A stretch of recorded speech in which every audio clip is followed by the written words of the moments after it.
शिक्षण, साहित्य आणि समाजकारण क्षेत्रातील मान्यवरांच्या उपस्थितीत कोल्हापुरात आयोजित शिक्षण व साहित्य संवाद परिषद 2026 आणि गौरव मूर्ती सत्कार सोहळ्यात व्यंकटराव शिक्षण संकुलाचे कला शिक्षक कृष्णा अंतराम दावणे यांना राज्यस्तरीय आदर्श शिक्षक पुरस्कार तसेच महाराष्ट्र रत्न सन्मानाने गौरवण्यात आले.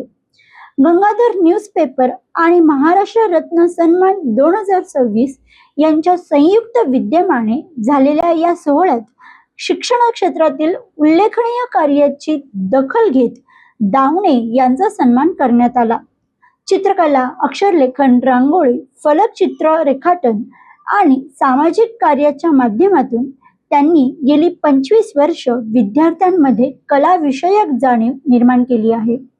सत्काराला उत्तर देताना दावणे यांनी आपल्या यशामागे आई वडिलांचे संस्कार, कलाप्रेमींचे प्रोत्साहन आणि आजरा महाल शिक्षण मंडळाचा विश्वास कारणीभूत असल्याचे सांगितले. कार्यक्रमाचे आयोजन कमलाकर वरटेकर यांनी केले होते.